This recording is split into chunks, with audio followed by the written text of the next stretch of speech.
Jesus deixou toda a forma de se poder viver e ser feliz. Uma coisa extremamente importante que ele falou foi estar no mundo e não ser do mundo. Isto é, soltar o mundo. Isso os orientais já vêm falando há milênios também. Estar no mundo e não ser do mundo. Você pode ter um carro, mas não tem apego no carro. Quando você não tem apego no carro, tanto faz ter carro quanto não ter carro. Tanto faz. Ter, não ter, isso é o que se chama equilíbrio.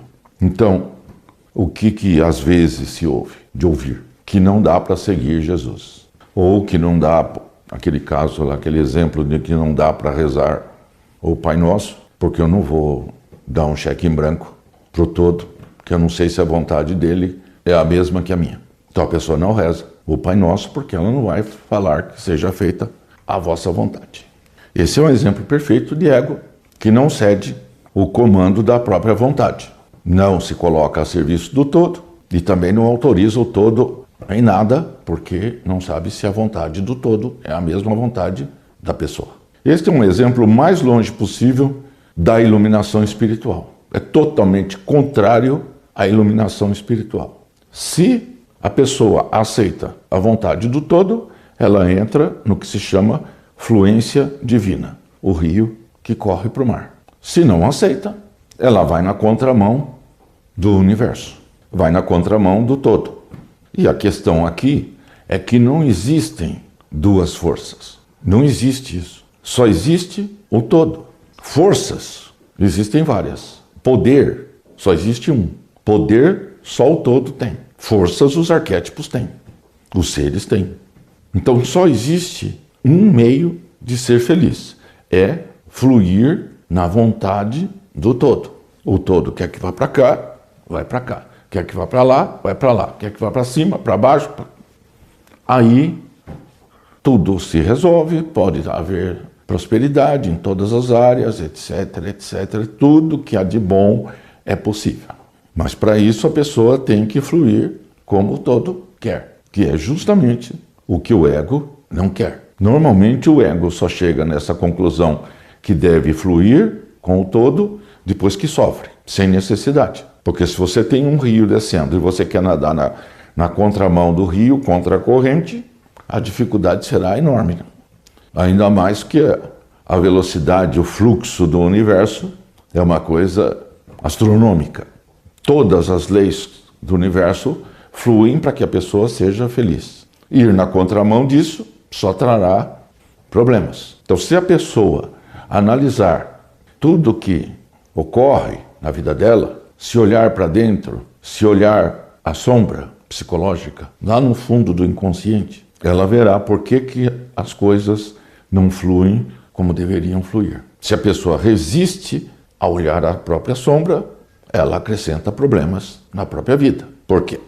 Porque a sombra emerge de qualquer maneira, mais cedo ou mais tarde. Quanto mais o tempo passa, mais a sombra ganha poder, força para vir à tona.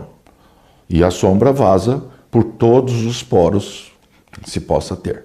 São aqueles atos falhos, os ops, que acontecem sem a pessoa perceber e sem a pessoa poder controlar. O ato falho acontece em todas as áreas da vida da pessoa. E isso significa mais problemas e mais problemas. Pode ter um ato falho simples de derramar uma água numa mesa, num restaurante, quem está atendendo, e também pode ser um acidente de carro, pode ser qualquer coisa. Porque tudo aquilo de negativo, de sentimento negativo, que a pessoa reprimiu para o inconsciente, que ela não se deixa sentir para poder elaborar e integrar, não é sair agredindo todo mundo. Eu tenho que expressar os sentimentos, então eu saio agredindo todo mundo. Não é isso. É sentir que sente, elaborar aquilo racionalmente, integrar aquilo na própria personalidade e soltar, sem agredir ninguém. Então, quando se fala expressar, não é sair agredindo. Expressar é sentir, é ter consciência daquilo que sente. E todas as autossabotagens, aquelas oportunidades de crescimento que a pessoa tem e que ela sabota, também ela joga para o inconsciente, joga na sombra. Então, na sombra tem tudo que é negativo e também tem tudo que é positivo que a pessoa reprimiu na vida dela, que ela não deixa acontecer de bom para ela. Isto é, tudo aquilo que ela deveria fluir no rio da vida do todo, facilmente, e que ela resiste, ela joga na sombra. Então tem uma oportunidade de trabalhar mais, e ganhar mais, e progredir mais, e não quer fazer, e não faz, sabota. De um jeito ou de outro, sutilmente ou não, sabota. Aí isso vai para sombra. Então, com o passar dos anos, a sombra fica enorme, cada vez maior. Freud, se não me engano, escreveu um livro chamado Psicopatologia da Vida Cotidiana, que é o estudo da sombra, os OPs, os atos falhos. Isso tem 100 anos, mais ou menos. Continua tudo igual. Os atos falhos continuam, as resistências continuam, as sabotagens continuam. E como que se pode ter solução para alguma coisa com tanta sombra, com tanta sabotagem? Impossível. Enquanto a sombra não for trazida para a consciência, para ser elaborada, ela continua atuando e atrasando tudo na vida da pessoa e na vida do planeta e na vida do universo. Sem sombra é espontâneo, alegre, feliz, próspero, etc. Sem máscara, sem persona. Aquilo que você vê é o que é. Não tem manipulação, não tem jeitinho, não tem nada que oculte a centelha. Às vezes se ouve falar que desse jeito não é possível viver no planeta. Isto é, sem sombra não dá para viver no planeta. A somatória da sombra dos habitantes gerou o que vocês assistem todos os dias. É a somatória da sombra. Por exemplo, estamos hoje com mais ou menos 65 milhões de refugiados no mundo. Aumentando. Estaremos com 100 milhões, 200 milhões, 300 milhões e assim vai. A cada problema, a cada dificuldade grande, esse número aumentará sem parar. Dá para ter uma ideia do quanto esta sombra será difícil de resolver? Se hoje tem um barco no Mediterrâneo com 100 refugiados e o barco não pode atracar em porto algum, pelo menos até ontem, 100 refugiados. Mas é claro, já tem 65 milhões, mais 100. Isso é um pequeno, mínimo exemplo do que acontece no planeta, do que acontece com a sombra coletiva. Agora, pensa bem, se Jesus fosse seguido, isso poderia acontecer? Existiria algo chamado refugiado no planeta? É autoevidente que tudo aquilo que está lá nos evangelhos é a solução de todos os problemas. Mas o que se escuta às vezes? Que não dá para seguir a vida de Jesus. Não dá para seguir. É muito interessante, mas não dá para seguir. Porque não encaixa no mundo. Não encaixa. Mas é lógico que não encaixa. E não encaixará nunca. É uma ilusão total achar que um dia isso encaixará.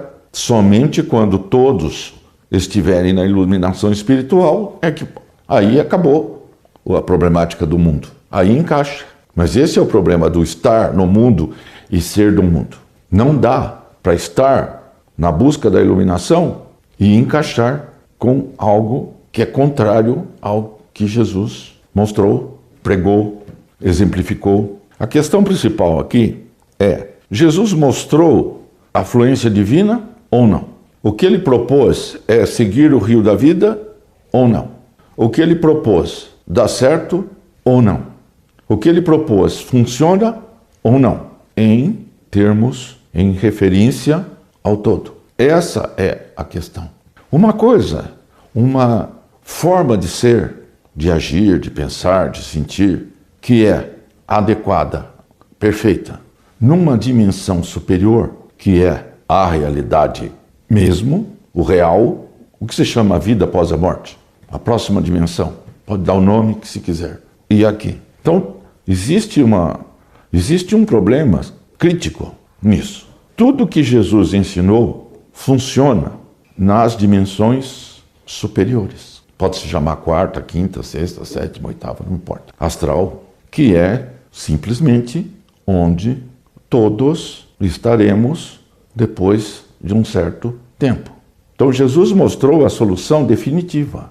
Não esta temporária, que ficaremos aqui 70, 80, 90, 100 anos. Não esta. Ele mostrou a solução para onde vamos. Quando acordarmos após a morte, estaremos numa dimensão diferente desta, com regras diferentes, tudo diferente. Algumas coisas bem parecidas na próxima, mas a estrutura hierárquica, organizacional, etc., muito diferente. E ali é a realidade. Essa é a questão. Ali, na próxima dimensão, é a realidade.